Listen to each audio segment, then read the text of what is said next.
and welcome to the BetterU Podcast, where we go in depth and get to listen to stories of hope, strength, and courage straight from some of the leading health, fitness, and wellness experts who help transform lives one person at a time. I am your host, RKaye, and today we are joined by the lovely biomedical engineer, gut, mental, and integrative nutrition health coach. Coach Anisha Kolupoti. Good afternoon. Good day to you. How are you today? Hello, RKaye. Hello, everyone. Thank you for having me here. It's lovely to have you here. And of course, a lot of our guests who have been on the show. I know you guys are all so very busy with everything that you do, helping other people.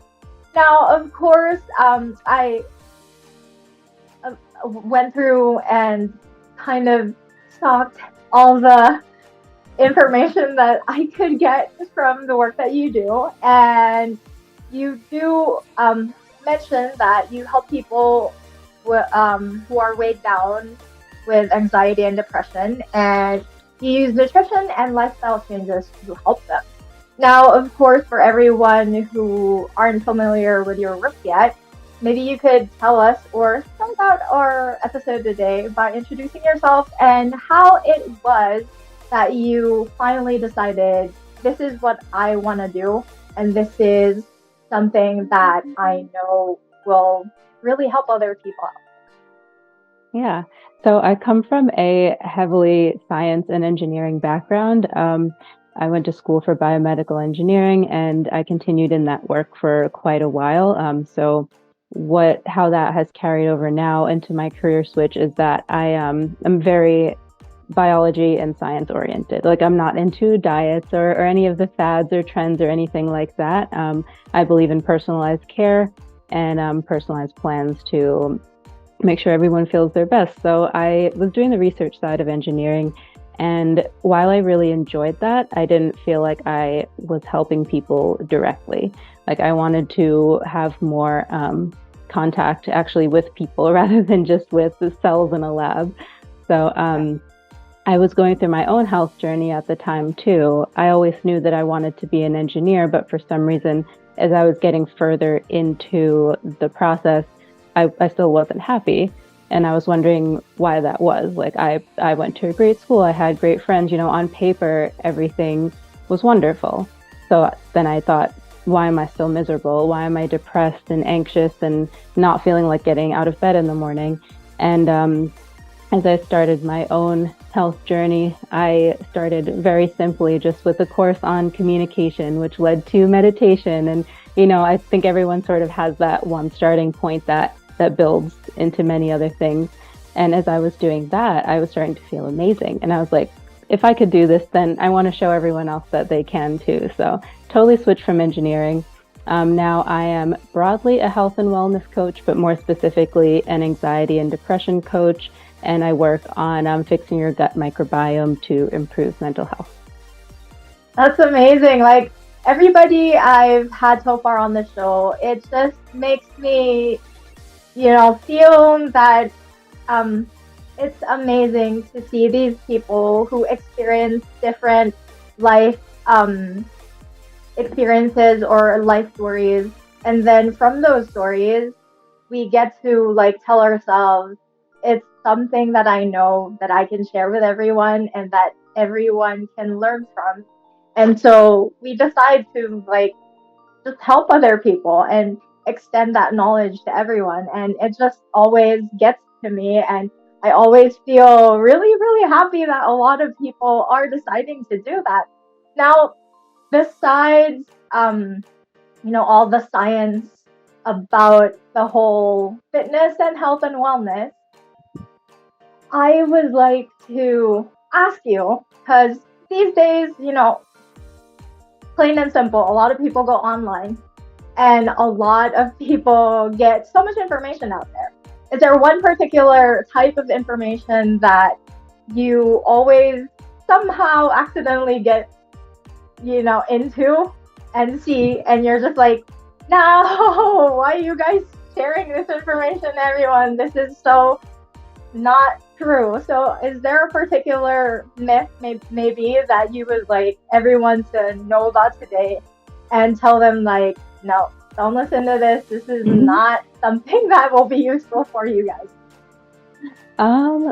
I think in general, like I mentioned before, something that's too trendy, or like too much of a fad. If everyone's talking about it, but no one's really sharing their concrete results, if they're just like buying something or promoting something, but you don't really see the changes that are happening.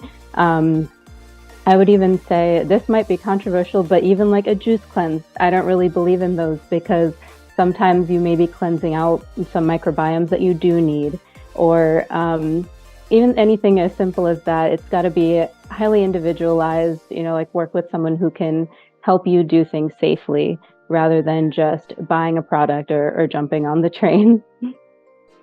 That's actually a very good, very direct and simple way to tell everyone that not everything that we get to see is something that we could actually utilize and do for ourselves, right? Because everybody has their own unique body structure, and we all have different needs, really.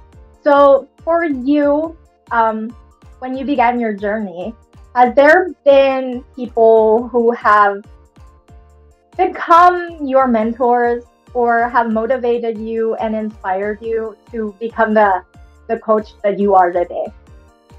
Yeah, a lot of it is about taking your health into your hands. As we just said, of course, like work with a professional and don't try anything else that may end up harming you. But a lot of it is mindset and knowing that you do have control over your health. It's not just about what your doctor says or your trainer says, but it's more like building up the motivation and the courage to take your health into your hands. And so I think people that inspired me were people who did that. There is my mom, for example. She had cancer, but just through nutritional changes, she was able to completely come out the other side, like totally cancer-free. And she's got people in her circle who are the same, who have healed from chronic conditions like diabetes or like hypertension or heart disease. Like all of these things we think we need a medicine for most of the time, but actually just through some knowledge of nutrition or movement or lifestyle change, even meditation, like everything can truly change your biology. And people who have learned that and have done alternative medicine, I think, are my idol. That's so incredible. Like, there are so many people who really get to inspire us and make us keep going through our journey as a coach and someone helping others. Is there a particular tip that you often share with everyone that's very simple, that's very practical, that's very workable, that you could share with us today that people could start beginning to use and, will help them out to jumpstart a better fitness and health and wellness journey for them? Yeah, I would say we all have goals. I would say pick a goal and just do the smallest thing possible.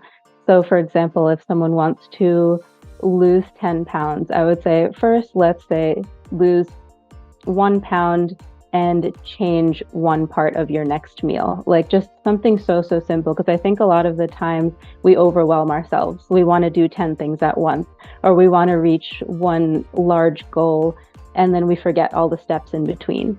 And then when we get overwhelmed, we end up feeling disappointed or quitting and not getting back on the wagon. And I think just break everything up into really, really tiny segments and work on that smallest piece, and then it'll just go from there.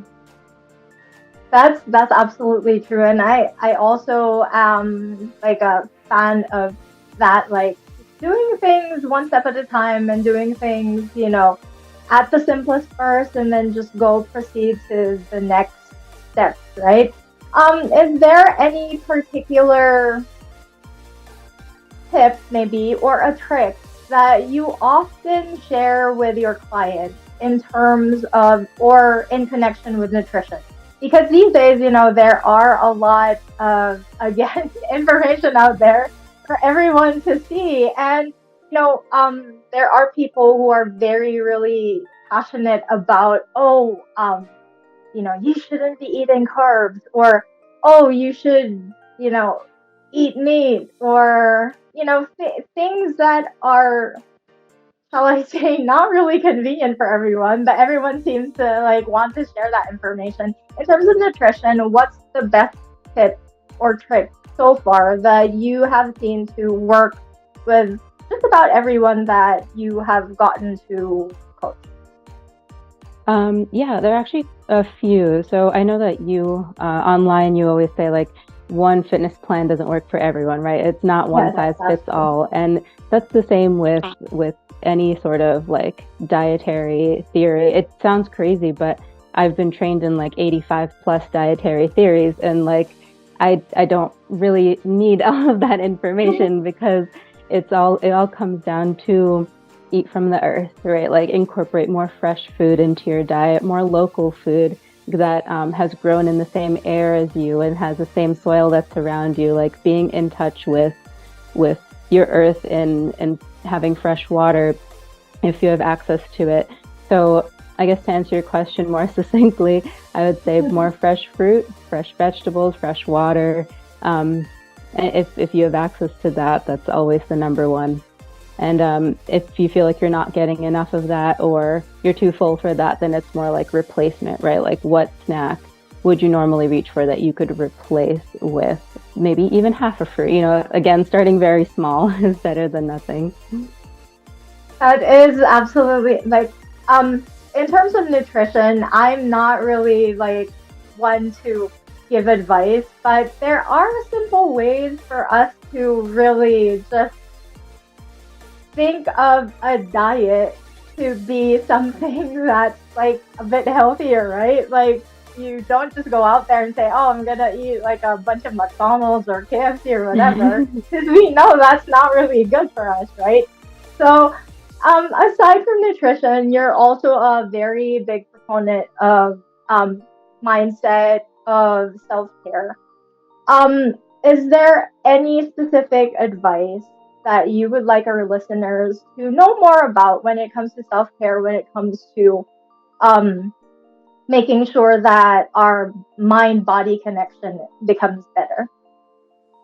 Yeah, I would say one large thing is even just breathing. I think a lot of the times we're very caught up in what we're doing and we're not even taking a full, deep cleansing breath, and immediately, so a little sciencey for a second. So your sympathetic nervous system is fight or flight, and then your parasympathetic is rest and digest. And so we're constantly in fight or flight. We're consuming social media. We're at work, super busy, or we've got kids or whatever it is. And it actually only takes 3 mindful deep breaths to switch from fight or flight to rest and digest. And that doesn't mean like rest and digest doesn't mean that you have to go to sleep or that you have to like watch TV. It's also a reset in the environment that you're in that may be causing the fight or flight. So the biggest mindset shift that has helped me is actually just to pause, take 3 deep breaths, and then reframe whatever it is that I'm doing in a more productive and healthy way, rather than just being swept up into the chaos, which I think happens all too often. That is actually true. Like a lot of us, I don't know, these days, some people are just so proud that they're like, they tell themselves, oh, I'm very busy. And they're very proud of that.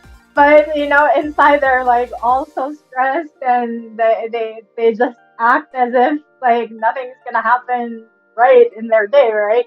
But yeah, according to what you've shared with us, just simple breathing is actually a very great way to start and tell ourselves like, hey, you need to slow down a little bit.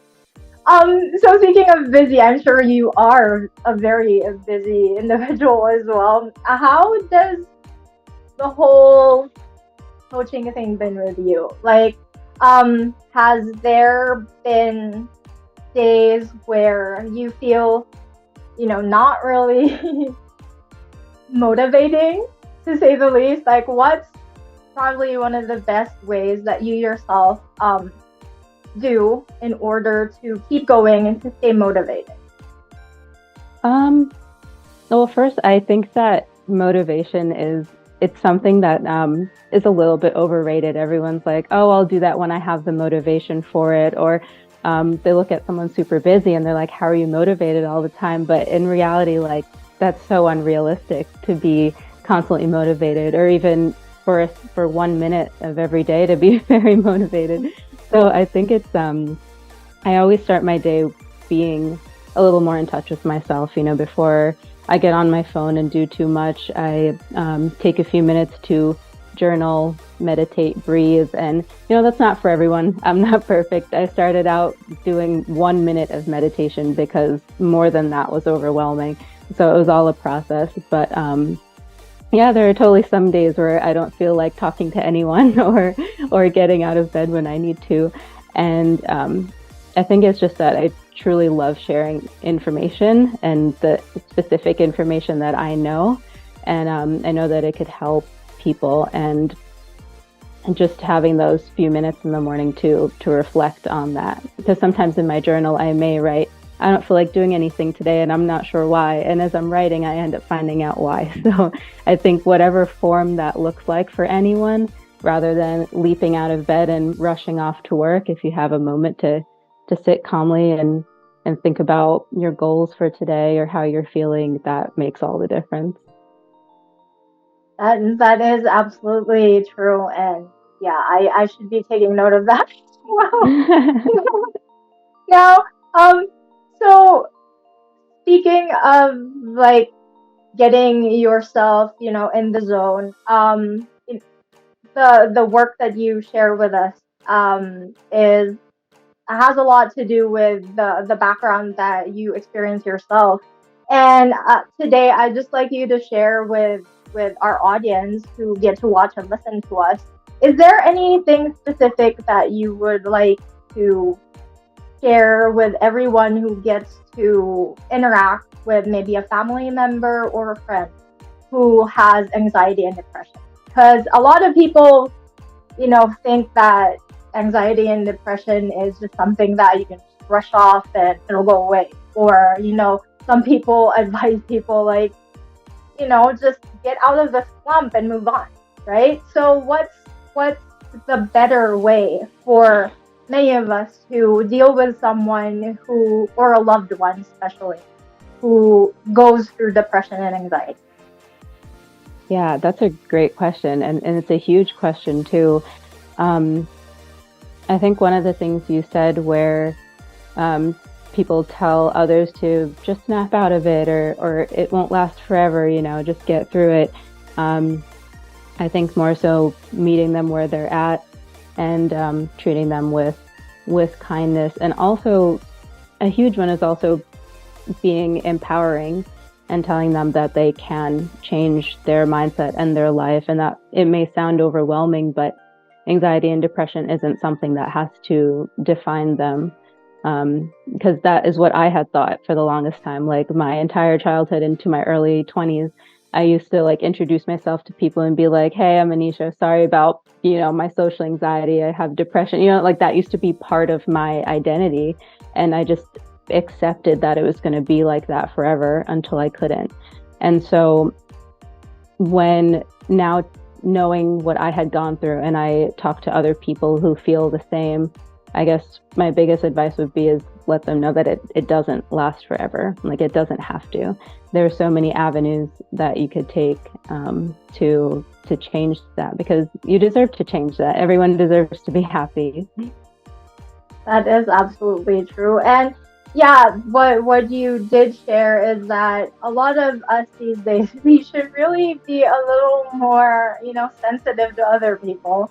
Because sometimes in this world that we have, with so many different things happening, people think like, oh, if I say this, they'll be fine. So it's just really just getting back into our own, how would you feel if that person treated you that way, right? So, Coach Anisha, is there one specific advice before we wrap things up for today's episode? Is there a specific advice or a very favorite quote or saying that you often go by and that you always remember and that has helped you as a coach, and also something that you commonly share with your clients? Yeah, my biggest thing is gratitude. I know it sounds like it's overdone on the internet. There's 1,000 hashtags about gratitude, but it's seriously the biggest thing. It saved my life. Like, it's from anything so simple as, wow, look at the sun shining today, to, I guarantee if you don't feel well or you don't feel like doing anything, take out a piece of paper and a pencil. By the time you list item number 5 that you're grateful for, your whole mood will turn around. That's actually a very, very good piece of advice to leave our audience with, because yeah, being grateful is something that really, keeps your mood up and makes you a lot more happy, right?